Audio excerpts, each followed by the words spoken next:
Once upon a time, in a wealthy African city, there lived a woman named Madam Nana. She was the wife of a powerful businessman, and together they had built an empire. But despite all their riches, the only treasure that truly mattered to her was her son, Kwame. Madam Nana and her husband had only one child, and they had raised him with love and discipline. He had traveled abroad for his education, becoming a refined young man, and now he was finally coming home to take over his late father's company. But there was one thing troubling Madam Nana's heart. Who would her son marry? She had seen the kind of women that flocked around rich men, beautiful on the outside, but empty inside. She didn't want her son to fall into the trap of a woman who only loved his money, so she made a plan. Madam Nana would disguise herself as a cleaner in their company. No one would know she was the owner's wife. She wanted to see for herself which woman had a good heart. Early one morning, she arrived at the company, wearing a faded wrapper and an old blouse. Her headscarf was tied loosely, and she had worn simple rubber slippers. With a mop in one hand and a bucket in the other, she entered the office. Immediately the room went silent. Then came the laughter. Who allowed this old woman in here? One of the ladies, Linda, scoffed, wrinkling her nose in disgust. Maybe she got lost on her way to the village. Another, Anita, added, making the others chuckle. Madam Nana remained quiet, pushing her mop across the floor. She was used to being respected, but now, she was just a poor cleaner in their eyes. She noticed one woman was not laughing. Wendy, a young junior staff who was sitting quietly at her desk, focused on her work. Wendy didn't even look at her with pity, only with normal human decency. Madam Nana watched. She had found someone worth observing. The next day, the office was buzzing with chatter. The scent of expensive perfumes filled the air as high heels clicked against the polished floor. Madam Nana, dressed in her usual faded clothes, quietly wiped the floor near the hallway. Her back ached, and her arms felt heavy from all the work, but she continued, determined to endure. Just as she bent to pick up the mop, a sharp voice rang out. "Old woman, you missed a spot." Madam Nana looked up. Anita. With her was Linda, their arms crossed, their faces filled with amusement. "Didn't you hear her?" Linda sneered. "Or are you deaf too?" Madam Nana swallowed hard. She was used to this. She turned back to her work, ignoring them. But Anita wasn't done. "Look at how slow she is," she laughed. "We'll be here all day waiting for her to finish. Maybe she needs some help." Before Madam Nana could react, Anita pushed her, hard. Her frail body lost balance. Madam Nana hit the ground hard. She crashed onto the cold, tiled floor of the company lobby. Laughter erupted around her, high-pitched, cruel. "She's so slow," one of the ladies sneered. "Maybe she needs a walking stick," another mocked, nudging her friend. Madam Nana groaned, struggling to push herself up, her hands trembling against the floor. Her cleaning rag lay beside her, drenched in dirty water. Her old clothes smelled of sweat and soap. No one stepped forward to help her. No one except Wendy. Wendy's small hands gripped Madam Nana's arm, pulling her up with surprising strength. "Are you okay, Mama?" she asked softly. Madam Nana looked into Wendy's eyes, kind, worried, different. Madam Nana straightened herself slowly, her heart still pounding from the fall. Wendy held her steady, concern written all over her face. The other women in the office stifled laughter, exchanging amused glances. "Next time, old woman, watch where you're going," one of them, Anita, scoffed. She eyed Wendy with irritation. "And you, why are you helping her? Let her clean up her own mess." Wendy ignored Anita and bent down, picking up the wet rag. She squeezed the excess water into the bucket before handing it back to Madam Nana. "Mama, you should be careful," she whispered. Madam Nana felt a lump rise in her throat. It had been years since anyone had called her Mama with such tenderness. Since her husband's death, loneliness had settled in her chest like a heavy stone. She glanced around at the other women. Anita and her clique had already returned to their desks, giggling and reapplying lipstick. The next morning, the office buzzed with its usual energy. Women clicked their heels on the tiled floor, their perfume heavy in the air. Laughter and whispers filled the space as some gossiped about the latest office drama. Madam Nana walked in silently, her cleaning supplies in hand. Her back ached, but she moved with purpose. She headed toward the break room, where the junior staff usually had lunch. She had spent the night preparing a meal, simple but filling. It was a traditional dish, nkate and kwan, groundnut soup with fufu. The kind of meal that could tell a lot about a person. With slow, deliberate movements, she placed the bowl on the lunch table and sat down. The smell of the soup filled the air, thick with the rich aroma of peanut paste and spices. As expected, the moment she took her first bite, Anita and her friends walked in. They stopped abruptly, staring at her with disgust. "You! What's that smell?" One of them, Linda, cringed. Anita folded her arms, her perfectly manicured nails glistening. "I think it's the cleaner's food," she said, wrinkling her nose. "It smells so local." The other ladies laughed. Madam Nana kept eating, pretending not to hear them. Wendy walked in moments later, her lunchbox in hand. She noticed the scene immediately. Madam Nana sitting alone, Anita and the others whispering and laughing. Wendy hesitated for only a second before walking straight to Madam Nana's table. "Good afternoon, Mama," she greeted, her voice warm. "Good afternoon, my daughter," Madam Nana replied, studying her closely. Wendy sat down and opened her lunchbox. She had brought simple jollof rice, not fancy takeout like the others. Anita smirked and looked at Wendy. "You actually want to sit with her?" Wendy's smile never wavered. "Why not?" She glanced at Madam Nana's bowl. "Mama, that looks delicious. Did you cook it?" Madam Nana's heart warmed. "Yes, my dear. Would you like to taste some?" Wendy nodded eagerly. Madam Nana scooped a small portion into a spoon and handed it to her. The moment Wendy put it in her mouth, Anita burst into laughter. "Look at her, eating food from a cleaner. You really have no shame," Linda scoffed. "You'll probably get sick." Madam Nana turned to Wendy, waiting. Would she spit it out? Would she make an excuse and walk away? But Wendy simply chewed, swallowed, and smiled. "This is amazing, Mama," she said. "It tastes like home." Something in Madam Nana's chest tightened. Later that evening, Madam Nana entered the ladies' washroom, carrying a bucket of soapy water. She took a deep breath, then made her move. With deliberate carelessness, she spilled the bucket, letting the water rush across the floor. Then she dropped the bucket loudly, gasping. "Ah, my waist!" she cried out. Within seconds, Anita and her group entered. The moment they saw her struggling, their faces twisted in amusement.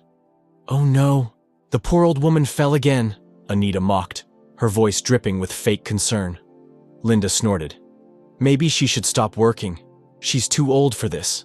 Madam Nana groaned, clutching her waist. "Please, someone help me." Anita folded her arms, tilting her head. "We're not cleaners. It's not our job to clean up messes." The women burst into laughter. Just then, Wendy walked in. She froze at the scene. The wet floor, Madam Nana on the ground, the laughter of the other women. For a moment, silence filled the room. Madam Nana watched closely. Would Wendy pretend not to see? Would she walk away to avoid embarrassment? But Wendy didn't hesitate. She rushed forward, kneeling beside Madam Nana. "Mama, are you okay?" Madam Nana groaned, pretending to struggle. "My waist, my daughter, I can't move." Wendy's eyes filled with worry. She looked up at the other women. "Why are you just standing there? Help me," Anita scoffed. "Help a cleaner, please." Wendy's face hardened. She turned back to Madam Nana. "Don't worry, Mama. I'll take care of you." Then, to everyone's shock, she pulled out her handkerchief and wiped Madam Nana's sweaty face. Then she rolled up her sleeves and began cleaning the floor. The room fell silent. Anita and the others stared in disbelief. "Wendy, are you crazy?" "She's not your mother," Linda hissed. Wendy ignored them. She continued cleaning until the floor was dry. Then she helped Madam Nana to her feet. "Mama, let me take you to sit down," she said softly. Madam Nana's heart swelled with emotion. The next morning, Wendy arrived at the office early, as usual. She greeted the security guard at the entrance, waved at the receptionist, and walked to her desk. Before she could sit down, Madam Nana appeared beside her. "Good morning, my daughter," she said, her voice gentle. Wendy turned, smiling. "Good morning, Mama. How are you today?" Madam Nana studied her for a moment. No pretense, no fakeness, just warmth. She cleared her throat. "My daughter, I need to ask you for a favor." Wendy's eyes widened. "Of course, Mama. What is it?" Madam Nana hesitated, as if unsure of how to say it. Then she sighed. "You see, I live alone, and I cook, but sometimes eating alone is not good for the soul." Wendy frowned slightly. "Oh, Mama. I was wondering," Madam Nana continued, "if you would join me for dinner. Just once. As my guest." Wendy blinked. "Mama, you want me to visit your house?" Madam Nana nodded slowly. The break room had gone quiet. Anita and Linda, who had been scrolling through their phones, were now staring. Anita scoffed. "Ah, Wendy, you want to eat a cleaner's food in her poor house?" Linda laughed. "She probably lives in one small face me I face you somewhere." Madam Nana remained silent, watching Wendy's reaction. Wendy turned to Anita and Linda. Her voice was firm. "So what if she's a cleaner? She's still a human being." Then she looked back at Madam Nana. "Mama, I would be honored to have dinner with you." Madam Nana's chest tightened with emotion. She smiled. "Thank you, my daughter." That evening, Wendy stood in front of Madam Nana's house, surprised. She had expected a small, struggling home, maybe an old one-bedroom apartment. But the compound was neat. The house, though modest, was well kept. It wasn't what she had expected from a poor cleaner. Who is this woman, really? Madam Nana opened the door, smiling warmly. "Come in, my daughter." Wendy stepped inside, inhaling the rich aroma of jollof rice, fried plantain, and grilled fish. The house was simple, but something about it felt different. There was a kind of grace here, a kind of dignity that didn't match what she thought she knew about Madam Nana. They ate together, talking about life, family, and dreams. But Wendy didn't know that she was being watched closely. The night went on, and Wendy never once asked about wealth. She never once looked uncomfortable. She simply enjoyed the company of an old woman who, to her, was just Mama Nana. And that was when Madam Nana knew. She had chosen well. Because soon, Kwame would arrive. And when he did, everything would change. The airport was buzzing with life, luggage carts rolling, families reuniting, taxi drivers calling out for passengers. Amidst it all, a tall, well-dressed man in a crisp navy blue suit walked out of the arrival terminal. Kwame. He had been away for over a decade, studying and working abroad, but now he was back to take over his father's company. The moment Kwame stepped into the office, everything changed. Women who had once been lazy at their desks suddenly sat upright, crossing their legs properly. Makeup was reapplied, skirts were adjusted, and fake smiles appeared. "Ah, he's so handsome," Linda whispered to Anita. "And rich," Anita smirked.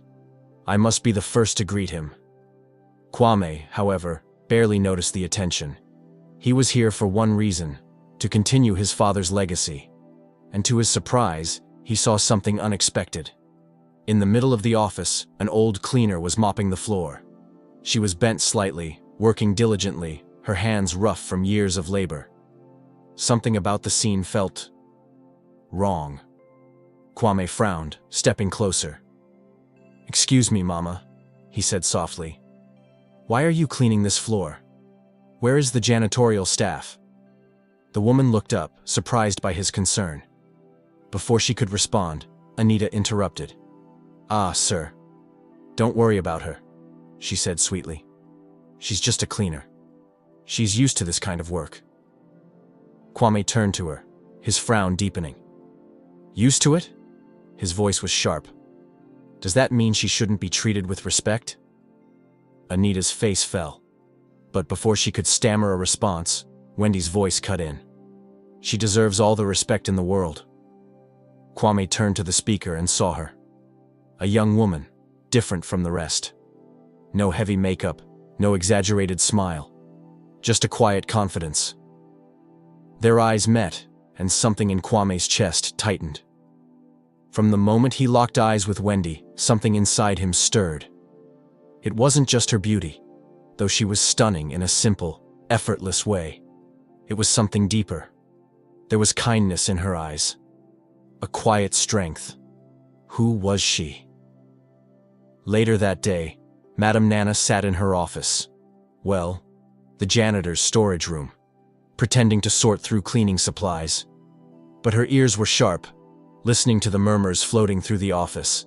Anita and Linda were at it again. "Ah, Wendy, how did you do it?" Linda teased. "You just opened your mouth once and the boss noticed you." Anita smirked. "Are you sure you don't have jazz? Because that man didn't even look at the rest of us." Wendy sighed. "I didn't do anything." We'll see." Anita flicked her hair. "But just know, if you're planning to use your innocent face to climb higher, you'll have competition." They walked away giggling. Madam Nana clenched her fists. These girls. But she had no time to focus on them. The real work was just beginning. Kwame sat in his new office, fingers tapping on the desk.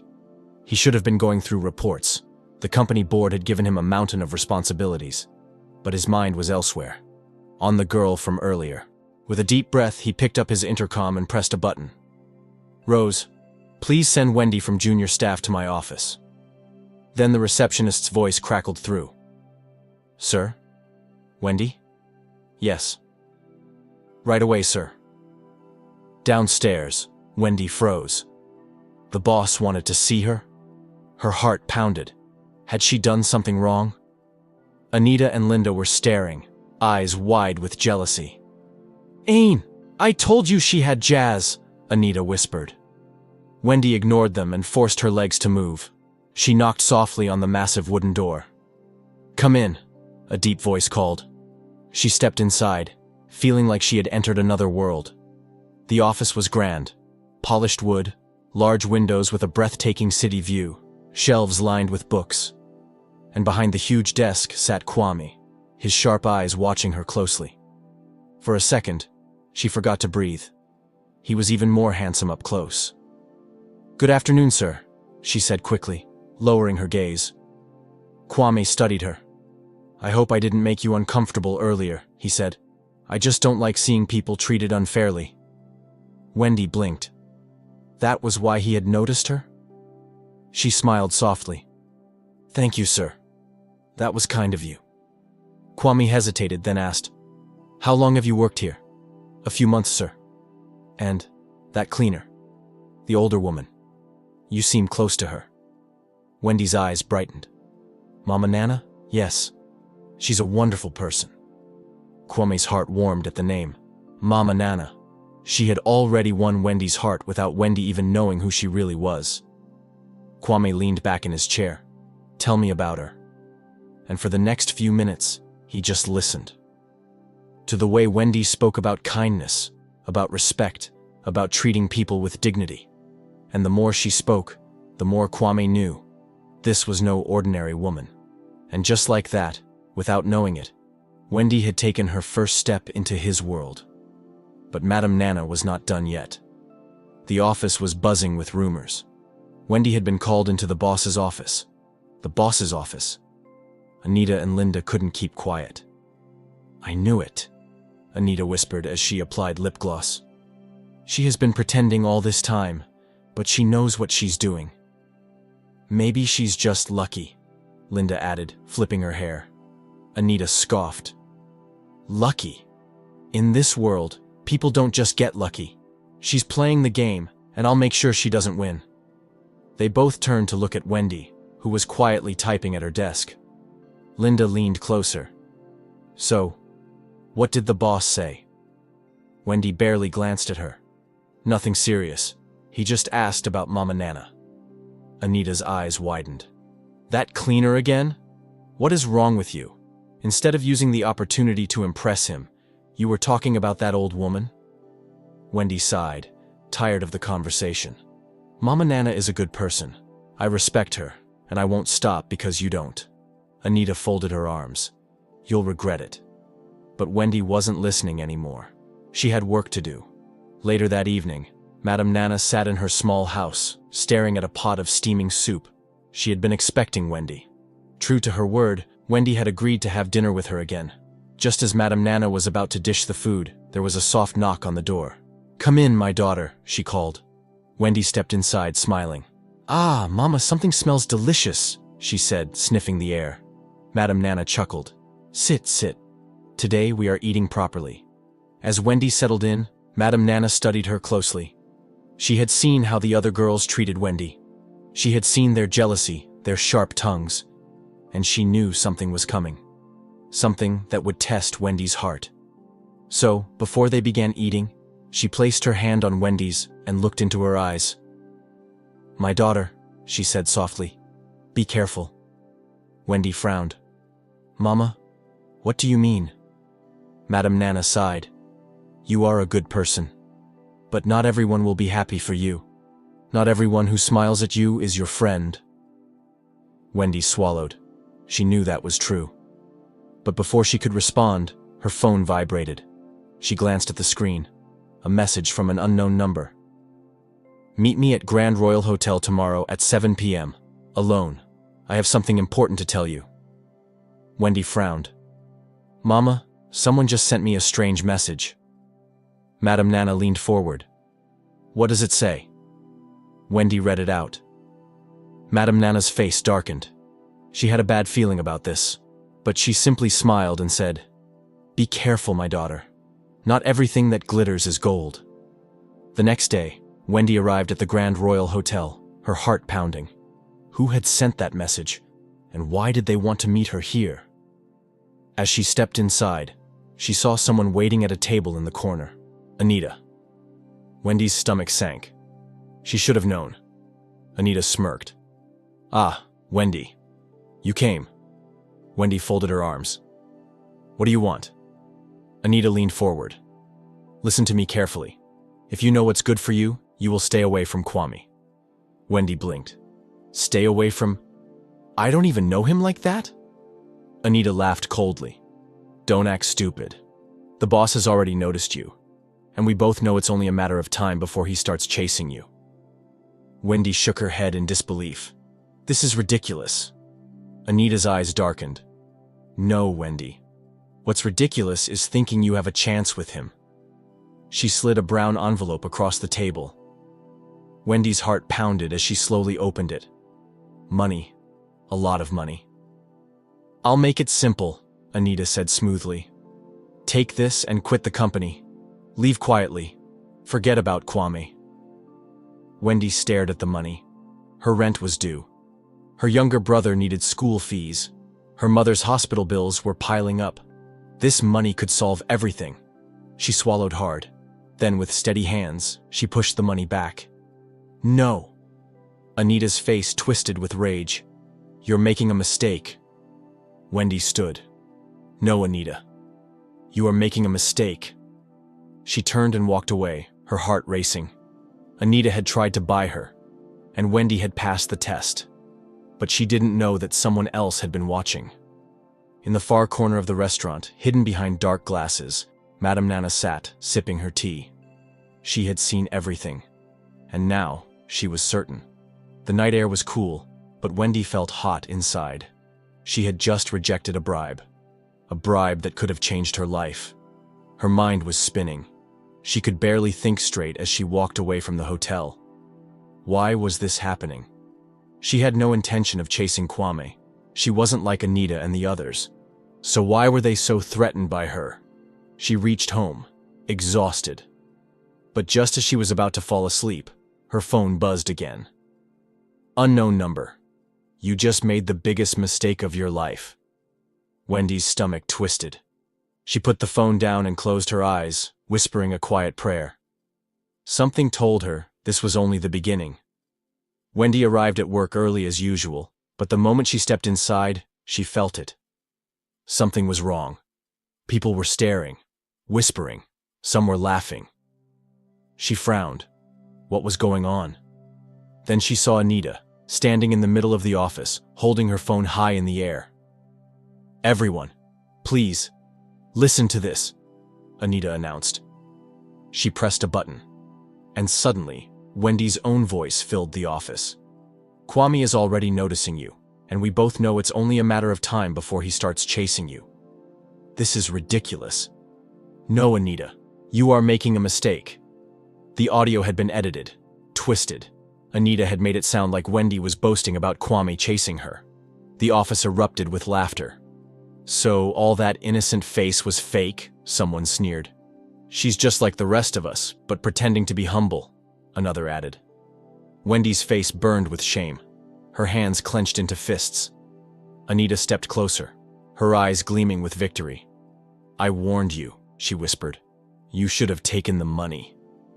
Wendy felt tears sting her eyes, but she held them back. She wouldn't let Anita break her. Not like this. Kwame had just finished a meeting when he heard the commotion.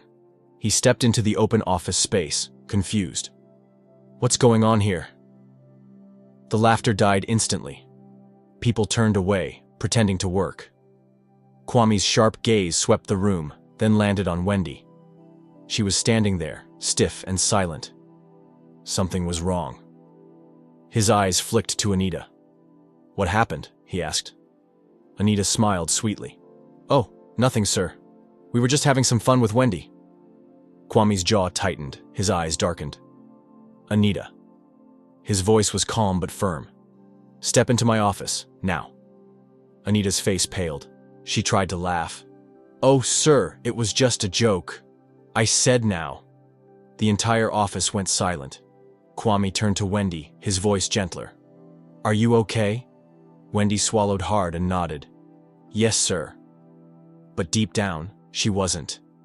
She had just been humiliated in front of everyone, and she knew this wouldn't be the last time.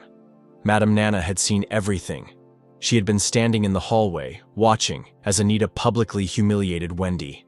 Her blood boiled. How dare they treat her like this? Wendy had done nothing wrong. That evening, as she sat with Wendy for dinner, she spoke in a quiet, firm voice. My daughter, she said, tell me the truth. Do you have feelings for Kwame? Wendy nearly choked on her food. Mama, what? No, I barely know him. Madam Nana studied her face. She was telling the truth. She sighed, placing her hand on Wendy's. Then listen to me carefully. Wendy nodded. These girls will not stop, Madam Nana said. They are determined to destroy you. You must be strong. Wendy's eyes softened. Mama, why do you care so much about me? Madam Nana hesitated. She could not tell Wendy the truth. Not yet. She simply smiled. Because, my daughter, I see something special in you. Wendy smiled back. But neither of them knew that the worst was yet to come. Because someone else had decided to enter the game. And soon, the truth would change everything. The office was unusually silent. Anita walked in confidently, her heels clicking against the floor. She had won yesterday. Wendy had been embarrassed. Kwame had noticed her, yes, but in the worst way possible. Now, all she had to do was act innocent. She smirked to herself. Everything was going according to plan. But the moment she sat at her desk, something strange happened. She felt a presence, like someone was watching her. She turned, and there, standing near the cleaning supplies, was Mama Nana. The old cleaner was staring at her, not with the usual humility, not with the usual silence. There was something in her eyes, something knowing. Anita swallowed. Wait, what? She snapped.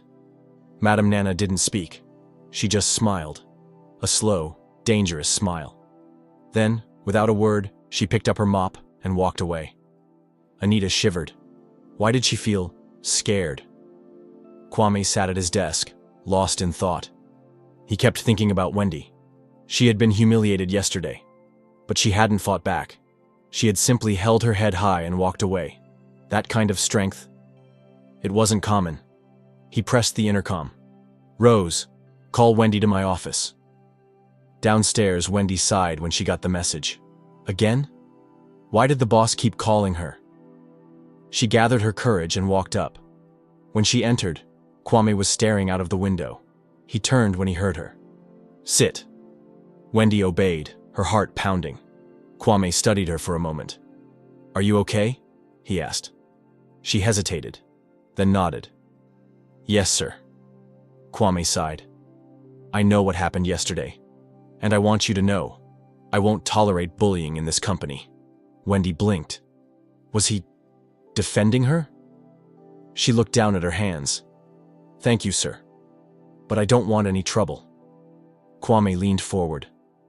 "Sometimes, trouble finds you," he said softly. Wendy's breath caught. For the first time, she realized something. Kwame wasn't just kind. He was watching. And something in his eyes told her he wasn't going to stop. That night, Anita tossed and turned in her sleep. She kept dreaming of Mama Nana, the old woman's eyes, that smile. It haunted her. At exactly 3 a.m., Anita woke up screaming. Her phone vibrated. A message. From unknown number. "You have touched the wrong person." Anita's hands shook. She looked around her dark room. No one was there. But she felt it. Someone was watching her. She wasn't safe. Not anymore. The next morning, the sun was barely up when Wendy heard a knock at her door. She groggily sat up, rubbing her eyes. Who could it be this early? When she opened the door, she froze. 2 police officers stood outside. Her heart dropped. "Are you Wendy Mensah?" one of them asked. "Yes," she whispered, fear creeping into her voice. "You're under arrest for theft and fraud." Wendy's breath caught in her throat. "What?" Before she could react, cold handcuffs clicked around her wrists. Tears sprang to her eyes as neighbors peeked out of their homes, whispering. "I didn't do anything," she cried. The officers didn't listen. And just like that, Wendy's world shattered. At the police station, Wendy sat in a cold, dark cell. Her mind was spinning. How had this happened? She had never stolen anything in her life. A guard appeared. "Someone posted your bail." Wendy's eyes widened. "Who?" The guard shrugged. "She's waiting outside." Confused and afraid, Wendy followed him out. The moment she stepped into the waiting area, she gasped. "Mama Nana?" The old woman stood there, arms crossed, eyes full of sadness. Wendy's lip trembled. "Mama, I swear I didn't do it." Madam Nana stepped forward and wiped a tear from Wendy's cheek. "I know, my daughter," she said softly. "I know." Wendy broke down, sobbing into Madam Nana's arms. But even as she cried, she didn't know. This was only the beginning. Kwame sat in his office, scrolling through his phone when a headline made his stomach drop. Junior staff Wendy Mensah arrested for fraud. His heart stopped. "No," he whispered. This didn't make sense. He grabbed his car keys and stormed out of the building. He needed to see her. Now. Across town, Anita sat in a luxurious hotel room, sipping champagne. Linda sat beside her, scrolling through her phone. "Kwame left the office in a hurry," Linda said. "People are saying he's going to see Wendy." Anita smirked. "Let him," she said. "By the time I'm done, Wendy will be nothing." Linda hesitated. "Anita, are you sure about this? Framing someone is dangerous." Anita's eyes flashed. "I warned her," she said coldly. "She should have taken the money." Linda swallowed hard. Something about Anita's voice scared her. But it was too late to turn back now. The damage was already done. And soon, Wendy's life would completely fall apart. Madam Nana sat with Wendy in her small house. She watched as Wendy wiped away fresh tears. "Why is this happening to me?" Wendy whispered. "What did I do wrong?" Madam Nana's heart ached. She wanted to tell Wendy the truth, that she wasn't just a poor cleaner, that she was the owner of the company, that her son was Kwame, that she had been testing Wendy all along. But the time wasn't right. Instead, she gently held Wendy's hand.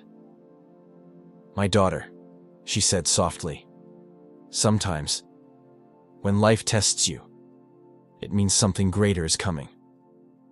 Wendy looked at her with tired eyes. But what if I fail? Madam Nana smiled. Then you stand up and try again. Just then, a knock sounded at the door. Madam Nana tensed. Wendy frowned and stood to open it. The moment she did, her breath caught. Kwame stood outside, his eyes full of worry. For a second, they just stared at each other. Then Kwame stepped inside. I need to know the truth, he said softly. Wendy swallowed hard. She had nothing left. Would he believe her? Or was this the final end? Wendy stood frozen at the doorway, staring at Kwame.